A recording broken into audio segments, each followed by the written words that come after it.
欢迎回到我的频道。一直以来，比起粉底，我更加喜欢妆前乳加蜜粉的组合，明亮肤色的同时清爽自然。今天就来聊一聊日本药妆店比较具备代表性的妆前乳产品。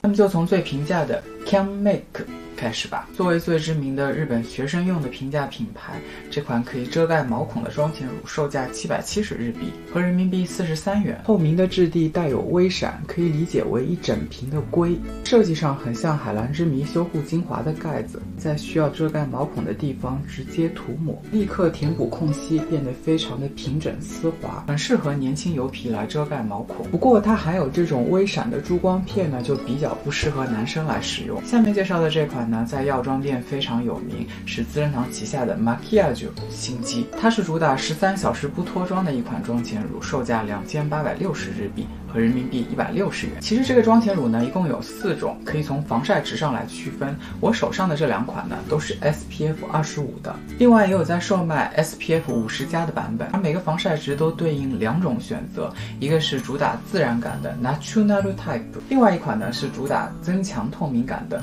Tone Up Type。 可以从颜色上面来区分，自然款是淡粉色的，加强款呢是淡紫色的，可以让肤色更加明亮。其实这2款上脸的区别呢并不是特别大，个人觉得紫色的加强款呢会显得透明感更强一点。虽然也是主打防止油光跟干燥的妆前乳，但是我觉得它更加适合偏干燥的皮肤，控油力上远不如花王的那款来的出色，但是新机的光泽感又要比花王来的更好。油皮在秋冬季一样需要润泽的妆前，所以 Makiage 这个品牌呢更加适合大部分的皮肤来呈现自然的裸妆感。既然刚才提到了花王的隔离，那么现在就来说一下这款全日本最出名的控油隔离。在控油的层面，没有同类产品可以和它相比。去年花王更新了这款隔离，并且在原本的基础上又增加了这个可以增加皮肤透明感的 Tone Up 版。其实这个系列还有专门在网上推出了这个黑色的针对超油性肌的版本，我也有买过。和传统比，它弱化了修饰感，而且控油力也没有很强，显得很鸡肋，所以比较不推荐购买。这几年花王也开始效仿 SK-II 出了很多限量的产品，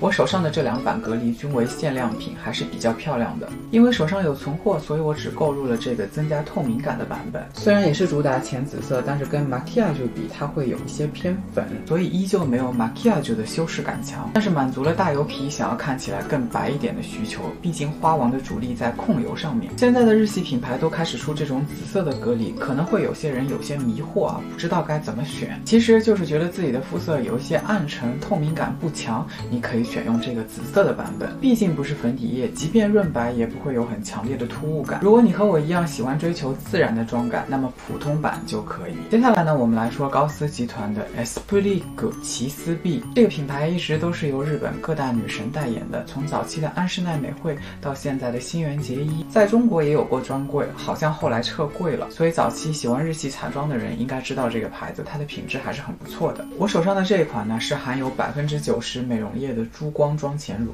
但其实非常不 OK， 除非你真的是零毛孔细滑的皮肤，不然的话就会因为珠光而凸显毛孔。而且虽然有美容液的成分，上脸其实蛮干燥的，不知道是不是因为买来放太久的缘故。个人觉得这款呢比较适合日系流行的分区隔离使用法，在局部的高光区稍微使用一点点，会让你在上粉底之前就显得皮肤非常通透。方法用对了，也是一款不错的产品，但实在是比较麻烦。我更加喜欢他们家的这款 Perfecto Keep，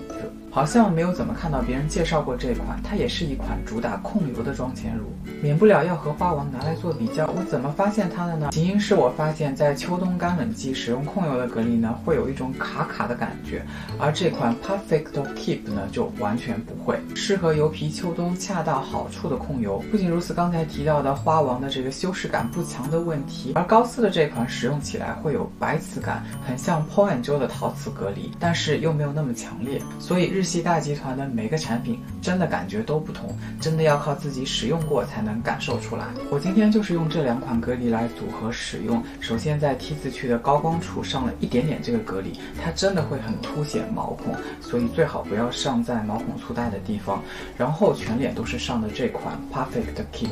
所以它呈现的这种白亮感我还是蛮喜欢的。涂抹隔离的部分，我比较喜欢在局部用点按的方式去涂抹，这样可以更好的填平毛孔。好像说了这么多，没有提到嘉利宝的产品。嘉利宝都去做高级彩妆了 ，MK Suku、Tawani、Sensai， 包括 Kanebo 本牌，太多的贵妇粉霜。而开价的 Kato 和 Cofletol 都是重点彩妆比较出彩，系品牌的药妆验妆前乳，即便平价也非常的好用。好，以上就是关于妆前的全部内容了。如果你喜欢我的内容，就请点赞并继续关注吧。感谢你的收看。